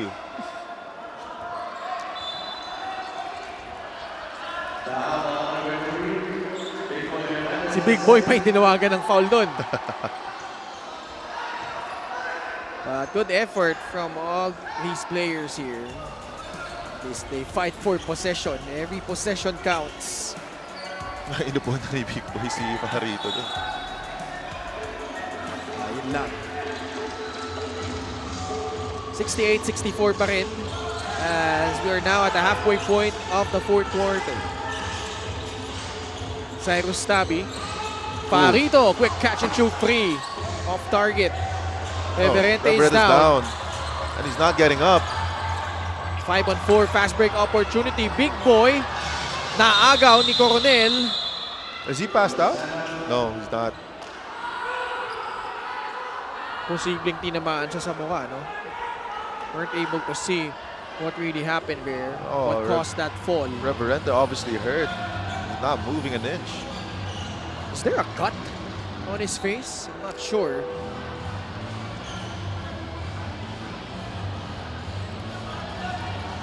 Again, things have been really physical in this game. As both teams know what's at stake. But still hasn't stood up here. Mukhang nahihilo talaga si Reverente. Oo. Pretty unfortunate. You know, Ron Reverente, tough as nails. Let's see here. Sila ulit ni Gimpayan. Silang dalawa na naman. Okay. That left arm hitting the face of Don Reverente. Now he's up. Mahina pa sila eh. I'm curious what the referees are going to call here. Yeah, I don't think they're gonna call anything. Yeah. Especially natuloy yung play after. Although it prevented a fast break opportunity for Pasay because they got the basketball. Yeah. Nagkamayan din naman. Nag-acknowledge sa isa't isa si Reverente at si Gimpayan. That's good to see. It's just competitive spirit. Halos Nothing pareho more. sila ng style ng play. Ano eh. Yeah. Play eh. I mean, both really going for those rebounds, effort plays, blue-collar workers. Yeah. Ryan Hilario comes in. Pinaltan muna si Don Reverente. Oh, Daryl Manliguez surprising everyone Wow. with a three-point shot. The guts of Manliguez there. An early three-point shot for his 9th point of the game. Pamboy Raimundo. Good roll. Gimpayan has struggled here. Lastimosa got fouled from behind as nobody from Pasay able to get the defensive rebound. That's an early shot there. But realizing the Lastimosa was sagging. Yeah, it's guts there by Manliguez. Not really known for his outside shot. Don Reverente comes back in. Just a quick breather. Ooh. Again, free throws. This is Biñan's story here. Missing a lot of free throws, especially late in this game. Yeah, they need all of that right now. We're now 18 out of 27. Lastimosa is 2 out of 4. Lead cut down to 6, 71-65. Approaching the 4-minute mark of the fourth quarter. Reverente. Farito inside. Wow. Gets to the paint and scores 2 more. Looking back at Gimpayan as well. You gotta love that from Pajarito. Christian Farito scoreless in the first half. Now has 6 here. Wow, that's a big man too. And just a picture of confidence and has something to say. Looking back, has to say that, yeah, I can do this too. So, pabaon para kay Waray. We have a timeout with 3 minutes and 52 seconds left in the fourth.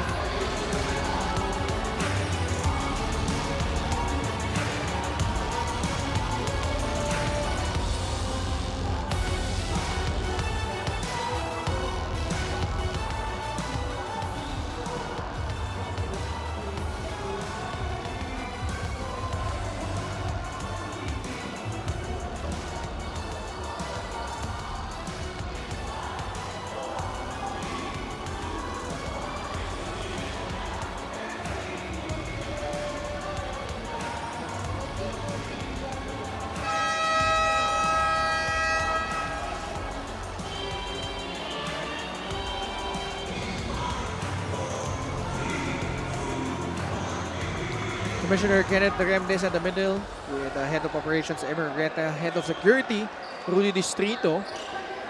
We have a very intense game between Pasay and Biñan. Voyagers now up by 8 points, 73-65. Muli po Ken Pangalinan with Andre Duremdes on the call. In order for Biñan to win this game, Ken, I think they should take advantage of the situation Pasay is in right now, especially on the penalty. They need to be attacking the rim more, trying to get fouls and easy baskets. And that time they break the press. And 2 points for Biñan. Bonifacio back in. Farito troops back out. So Soriano is now inside para sa Pasay. Yeah, I think that's for defensive purposes. Obviously, you want the best defender on Bonifacio, and then I believe that's going to be Soriano for Pasay. Manligues laban kay Lastimosa. 3 segundo na lalabay sa kanilang shot clock. Soriano wasn't able to get a good grip of the basketball. A good stop there by Biñan. Shot clock violation against Pasay.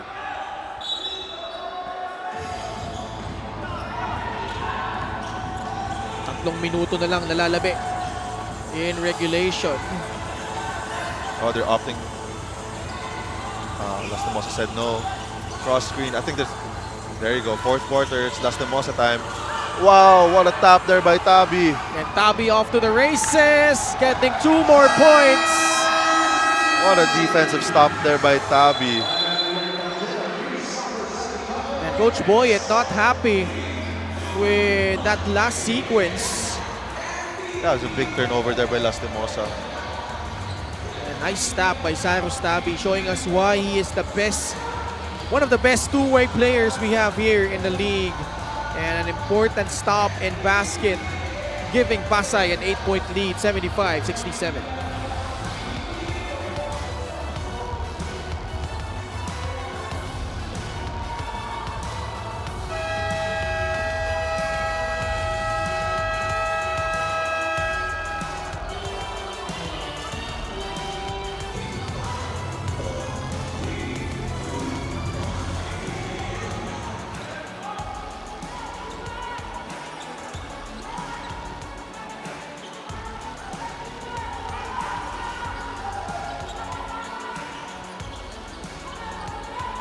Back with us here, Cyrus Tabi, 9 points, 4 assists. But the other guys, especially Jasper Salenga, have really stepped up here for the Pasay Voyagers as they find themselves in front by 8 points, 75-67. Waray, pasa palabas kay Lastimosa. Hindi gagana yung kanyang tres. Heads up play by Darren Manligues, throwing it off Warren Bonifacio. A smart play there. Not expecting for a foul to be called, opting to be safe and throw it to the legs of Warren Bonifacio. Darren Manligues has played an important role here in the fourth quarter. Salenga off the bounce, the floater will not drop in. Lastimosa with an important rebound. Need to run here. We're down to our final 2 minutes in regulation. Pamboy Trying to shake off Manligues. The pass to Waray Gimpayan. And the foul will be whistled against Pasay. Oh, there you go. They need to be attacking that their rim aggressively, especially with Pasay and the penalty. And you notice the adjustment of Pasay here in terms of them blitzing those pick and rolls. And alam nila, pag pupunta yung bola ay Waray or someone cutting, merong help defender agad eh. Yeah, definitely. A good adjustment there by Pasay as well.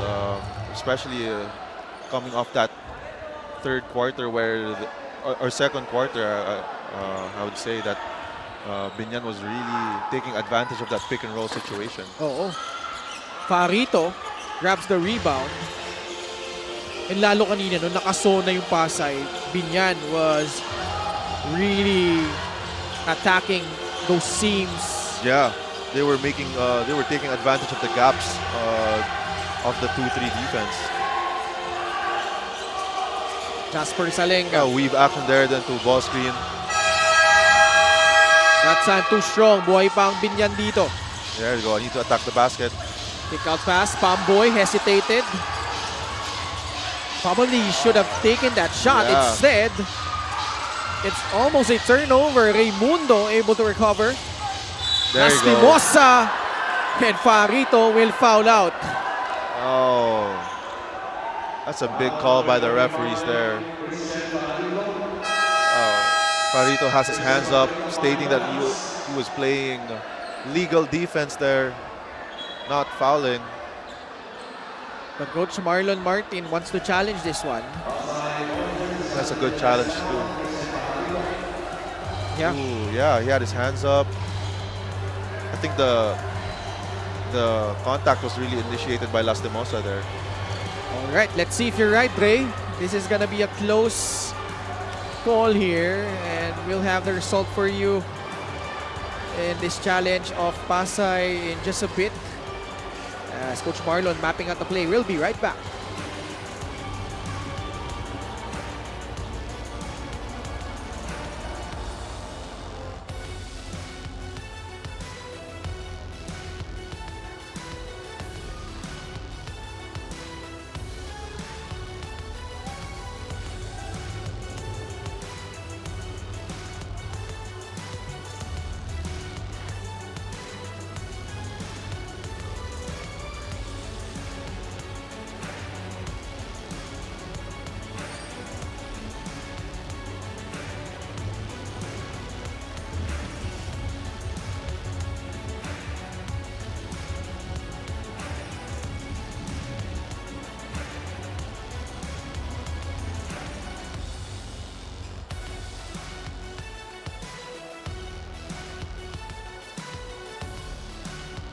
Upon review, the challenge was successful. There was All no right, foul. a successful challenge. What a good challenge there by Coach Marlon and the Pasay Voyagers. That's a big call. That's a big challenge. Other than the fact that no free throws will be given to Lastimosa, Farito will be able to stay in the game and not foul out. Yun din yung target nila doon eh. Kaya nila ginawa yung challenge na yun. A huge successful challenge there. Coach Boyet has mapped out There a you play. go. Pamboy Raimundo too strong on the three-point attempt.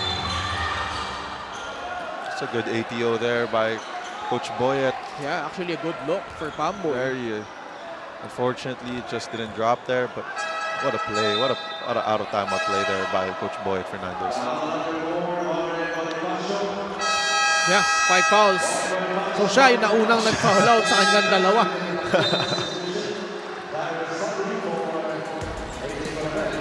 Tamo, nag-backfire talaga yung gusto mangyari ni Warren Bonifacio. Yeah, that's obviously a foul.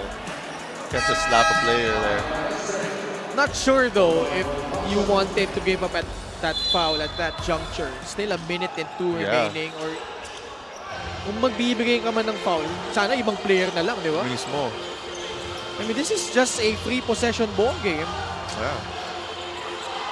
And we've seen teams time and time again come back from this kind of deficit. Oh no. Cyrus, the pass to Farito. This one for the dagger. Can't get it to go.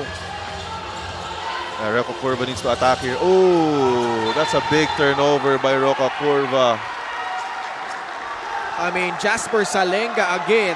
That's a second good defensive stop by Salenga to Roca Curva there. Forcing another turnover. 75-68. I expect Tabi to waste all the time he can here. Ooh, horns play to end. Cyrus kick out. Daryl Manliguez. No Gotta go. good. Gotta go fast. 10 seconds remaining. Roa Curva, dire-diretso. Supalpa, linabot. Then Christian And Farito. there you go. He's hyped up. Beating his old team there with a game. What a block. And how about the Pasay Voyagers? At one point, they were 10-8, Dre. Wow. Questions were looming on whether they could contend. And boy, they answered that in resounding fashion, winning their last 11 games of the elimination round.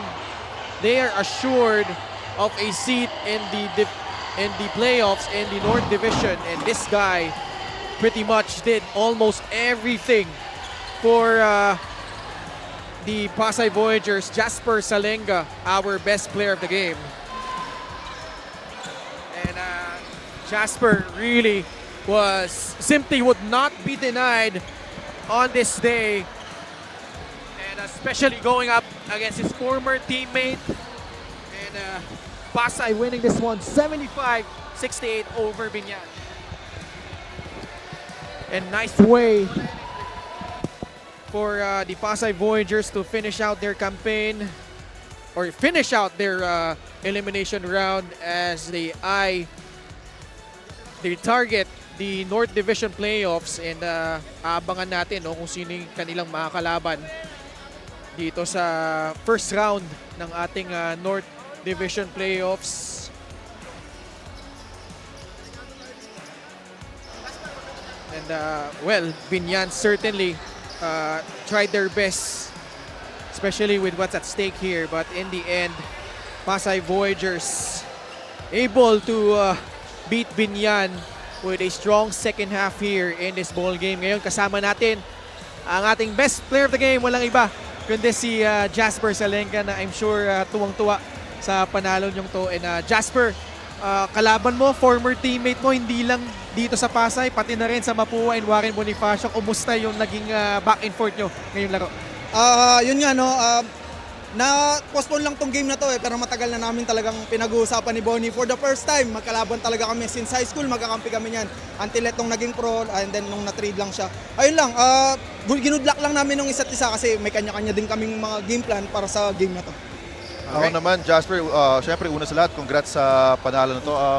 Gusto ko lang tanungin, syempre with the departure ni Lawrence Victoria, na one of your primary na ball handlers, anong adjustment, especially sa laro mo, para makarry yung load na iniwan ni Lawrence Victoria sa team niyo? Again, marami nang nagsasabi sa akin nun na kung paano ko siya papalitan. Hindi ko mapapalitan yun, Lawrence Victoria yun. Ang akin lang, kung anong binibigay na role sa amin ng team, ni Coach M, ng mga coaches namin, binibigay lang namin yung best namin. Lagi, every game, every step sa loob ng court, ginagawa lang namin talaga yung dapat namin gawin.